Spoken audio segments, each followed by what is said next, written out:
आज हम बात करने वाले हैं अध्याय 3 रीति काव्य, जिसमें बिहारी और पद्माकर के बारे में, उनके काव्यों के बारे में पढ़ेंगे। तो आइए कुछ हम जान लेते हैं सबसे पहले। जैसे देखिए, हिंदी साहित्य में भक्ति काल के बाद रीति काल आता है। पहले आया भक्ति काल। भक्ति काल जब संपूर्ण हो गया तो उसके बाद हमारे पास आया रीति काल। रीति काल में भक्ति और नीति की धारा तो बनी रही। जैसे रीति काल में आते हैं तो रीति काल में देखिए, भक्ति काल में केवल भक्ति था, वहाँ पर केवल भगवान की भक्ति करते थे। पर रीति काल में भक्ति भी हुई और नीति, नीति का मतलब होता है कि कुछ नियम कानून जो होता है उसकी धारा तो बनी रही। प्रकृति चित्रण भी हुआ, यानी कि वातावरण, प्रकृति जो है उसका भी चित्रण हमें यहाँ पर देखने को मिला। ठीक है। साथ ही उसकी कुछ और भी विशेषताएं थी, जैसे श्रृंगार वर्णन की अतिशयता और भाव तथा भाषा का विलक्षण प्रस्तुतिकरण। तो हमें बेसिकली, अगर आप देखेंगे ध्यान से, भक्ति काल में जो भी भक्त थे या कवि थे जिन्होंने काव्यों की रचना की, उन्होंने केवल भगवान को और अपने आप को रखा और वहाँ पर भगवान का श्रृंगार किया, भगवान के बारे में बताया। पर रीति काल में भक्ति के साथ साथ नीति आई, इसके साथ में प्रकृति का भी चित्रण हुआ, उसका बहुत सारे प्रकृति का और भी कुछ विशेषताएं जैसे श्रृंगार वर्णन हुआ, भाव का भी जिक्र हुआ, भाषा का भी विलक्षण देखने को मिला। और इस काल की काव्य भाषा ब्रज है। ठीक है। दोहा, सवैया और कवित इस काल के प्रमुख छंद हैं। तो बोलेगा रीति काल के प्रमुख छंद कौन कौन से हैं? तो दोहा है, सवैया है और कवित है। ये सब सवालों में जब आता है तो हमें जवाब लिखना पड़ता है। और भाषा कौन सी रही है? ब्रज रही है। रीति काल की अनेक धाराओं से जुड़े कई प्रमुख कवि हैं, और रीति काल के कवियों का नाम आएगा तो उसमें बिहारी, पद्माकर इस प्रमुख कवियों में शामिल हैं। अब देखिए, ऐसा है कि बिहारी को अगर हम बोलेंगे तो ये हो जाएगा रीति सिद्ध, और पद्माकर जो होते हैं रीतिबद्ध। इन कवियों में रीति काल की अनेक प्रमुख प्रवृत्तियों को देखा जा सकता है। बिहारी ने अपने अद्भुत भाषा सामर्थ्य के कारण अपने दोहों में गहरी अर्थ संभावनाएं भर दी है, और इसी गुण के कारण बिहारी के दोहों को गागर में सागर कहा जाता है। ठीक है ना। बसंत और होली के समय को श्रृंगार से जोड़ देने में पद्माकर की ख्याति है। बसंत जब आता है, बसंत पंचमी के बाद होली, उस समय का मौसम भी देखते हैं कितना बढ़िया होता है। और साथ ही साथ जो है, जो श्रृंगार होता है प्रकृति का, जो उत्सव होता है, जो हर्ष और उल्लास होता है, वो देखने को मिलता है। तो इस पाठ में सबसे पहले जो है, यहाँ पर जो है हम पढ़ेंगे बिहारी के बारे में। उसके बाद बिहारी के बाद हम जाएंगे आगे पद्माकर के बारे में। तो ये जैसे कि आप एक यहाँ पर चित्र भी देख रहे हैं, जो बिहारी का चित्र आपको यहाँ पर दिख रहा है। इसमें कुछ ऐसे शब्दावली, शब्दार्थ हैं जो बगल में लिखे गए हैं, जिसको हम आपको समझाने या बताने की कोशिश करेंगे यहाँ पे, और एक एक दोहों को बताने की कोशिश करेंगे। तो बेसिकली अगर मैं बिहारी के बारे में थोड़ा सा बताऊं, तो जैसे आपने भक्तिकालीन कविता पढ़ी, जो ऊपर हमने आपको पढ़ाया था, भक्त भगवान को तरह तरह से याद करता है, आपने देखा। कभी वह उसकी लीलाओं का गान करता है, तो कभी आर्त स्वर में पुकारता है नहीं। कभी वह उसका सहचर यानी मित्र हो जाता है, तो कभी पति या प्रेमी के भाव से याद करता है, जैसे मीराबाई का आपने देखा। भक्ति का एक सोपान वह भी है जब भक्त भगवान से लगभग बराबरी के स्तर पर बात करने लगता है, उसे उलाहना देने लगता है। यह स्तर जो है अंतरंगता के भाव का है। अब ऐसे ही अंतरंग भाव की भक्ति को कवि ने पहले दोहे में दर्शाया है, जो बिहारी का पहला लिखा हुआ मैं पढ़ने जा रहा हूँ। पहला दोहा जो आपके सामने है वो लिखा है, कब को टेरत दिन रट, होत न श्याम सहाय, तुमहु लागू जगत गुरु, जगन्नाथ जगवाय। अब इनके कुछ शब्दावली को अगर हम ध्यान से देखें, तो शब्दावली में देखेंगे कि टेरत का मतलब होता है आवाज़ सुनाई देना, आवाज़ देना या पुकारना। तो कह रहा है कब को टेरत दीन रट, कब से हम, हे दीन, दीन का मतलब भगवान को याद कर रहा है, ऊपर वाले को याद कर रहा है कि मैं आपको कब से टेरत यानी पुकार रहा हूँ, आवाज़ दो रहा हूँ। रट मतलब बार बार दोहराना, विनती करना। ठीक है ना। और सहाय मतलब सहायता करने वाले, उबारने वाले। होत न श्याम सहाय, इतना मैं आपको याद कर रहा हूँ, आपको बार बार पुकार रहा हूँ, इसके बावजूद भी जो है आप हमारी सहायता नहीं कर रहे हैं। तुमहु लागी जगत गुरु, तुमहु मतलब तुमको, है ना।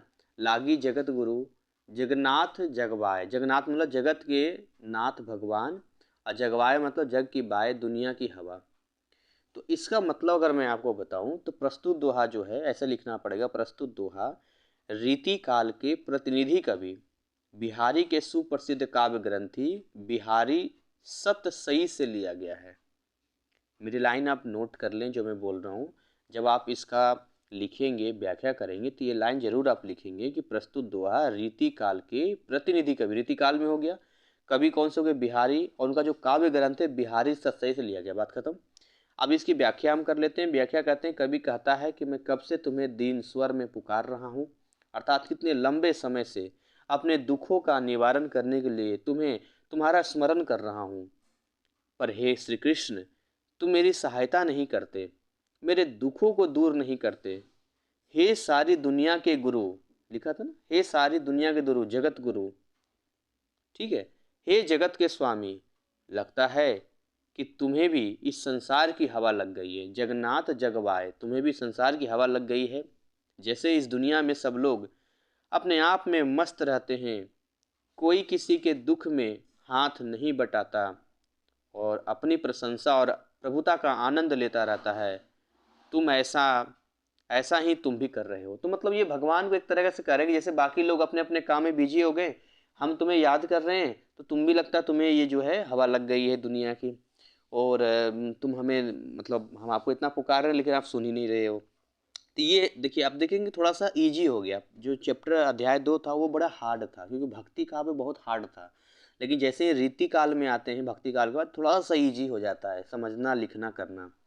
अब देखिए ये वाला जो है ये बहुत ही फेमस है, ये कनक कनक ते सौ गुनी मादकता अधिकाय, वा खाए बौरात हैं या पाए बौराए। अब यहाँ पर दो कनक शब्दों का इस्तेमाल हुआ है।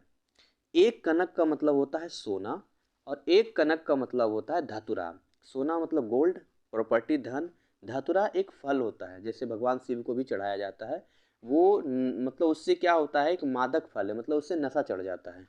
तो कनक कनक ते सौ गुनी, ठीक है ना, मादकता अधिकाय, दोनों में मादकता है। किसी को गोल्ड से लगाव है, सोने के लिए है, तो कोई नशे के लिए है, ठीक है ना। वा खाए बौरात है, वा पाए बौरात। एक को खाने पर आदमी बौरा जाता है, बौराने का मतलब मदहोश हो जाना, बिहारी भाषा बोलते हैं हम लोग कि बौरा गया है ना। तो एक तो खाने पर, दूसरा जो है हाथ में मिल जाए तो बौरा जाता है, मतलब मदहोश हो जाता है। अभी आपको 20-25 लाख का सोना मिल जाए, या रास्ते में एक गोल्ड का अंगूठी ही मिल जाए, तो आप बौरा जाएंगे, बड़ा वो हो जाएंगे। या कोई खा ले, तो इसका मतलब सिंपल मैंने आपको बता दिया यहाँ पे, लेकिन फिर भी मैं आपको बताता हूँ यहाँ पे कैसे लिखेंगे इसको। लिखेंगे, प्रस्तुत दोहे में कवि ने अचानक धन प्राप्त होने वाले व्यक्ति के नशे का वर्णन किया है।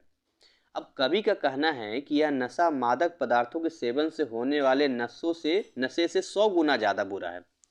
अगर आप एक बार के लिए धतूरा कोई खा लेगा तो उसका जो नशा होगा वो तो है ही है, लेकिन अगर किसी को अचानक धन मिल जाए तो उससे उस नशे करने वाली चीज़ से 100 गुना नशा उसमें मिलेगा।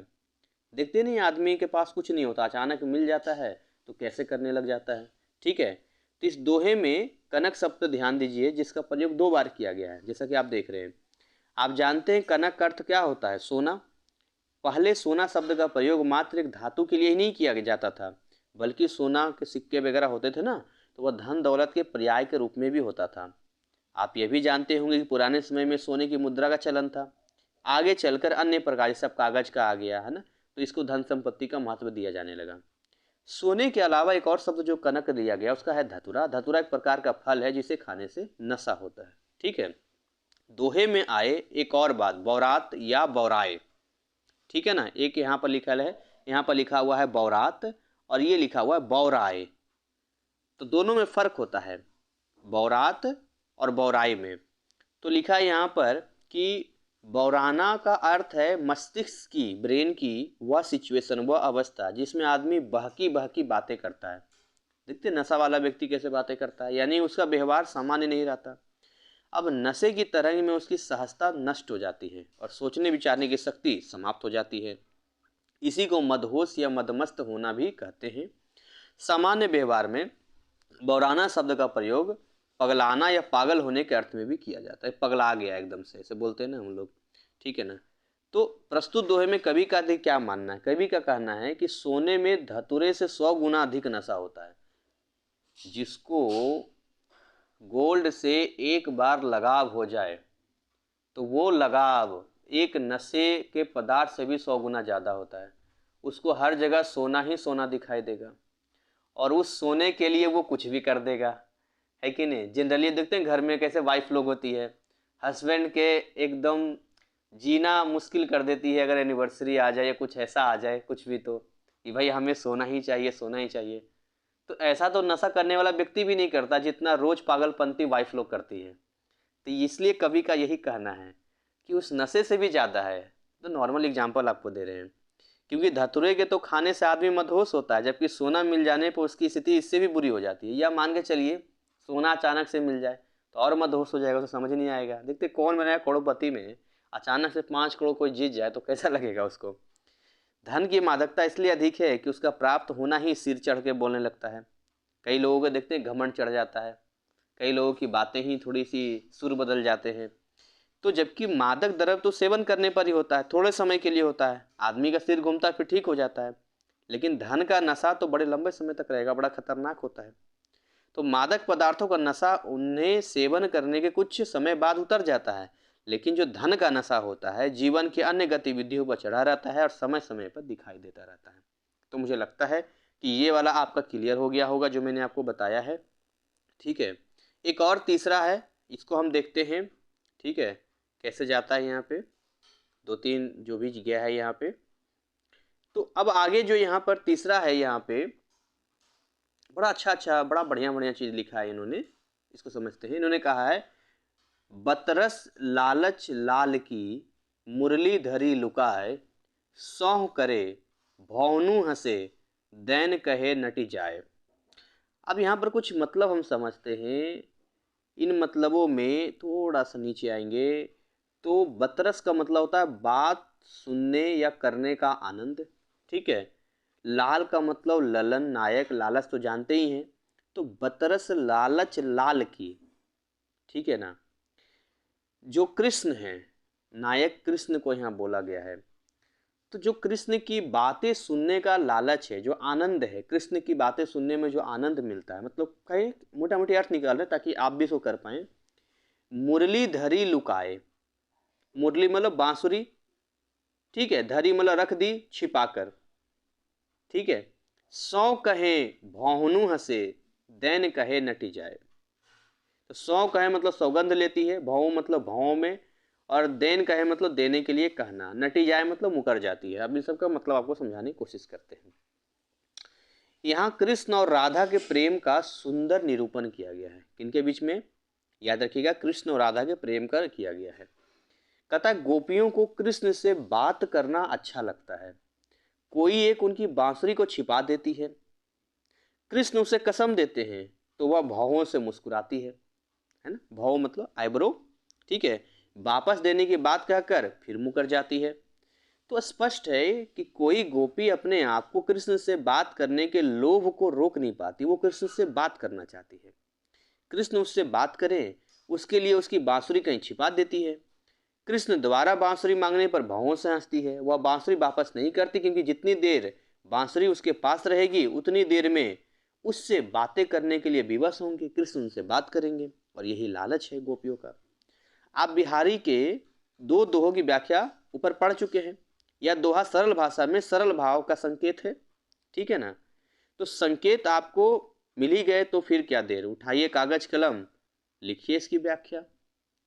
देखिए बिहारी की चीज़ों को मैं क्या बोलूँ, आराम से कॉपी पेन उठाइए, लिखिए इसको।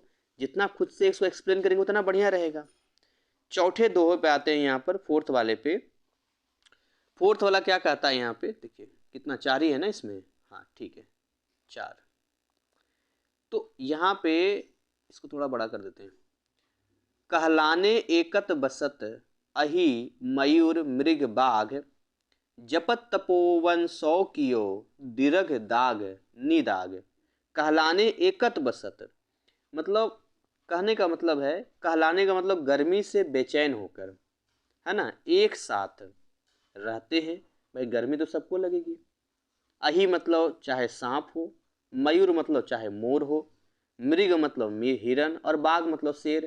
तो भैया सांप हो, मोर हो, हिरन हो या शेर हो, गर्मी से बेचैन होकर तो एक ही साथ जंगल में रहना है ना। जगत तपोवन सौ कियो, तपोवन में तपस्या करने योग्य स्थान, सौ मतलब सो जैसा, ठीक है ना। कियो मतलब कर दिया। दीर्घ दाग है, दीर्घ मतलब दीर्घ मतलब लंबा गहरा, दाग मतलब ताप, और निदाग मतलब गर्मी या ऋतु।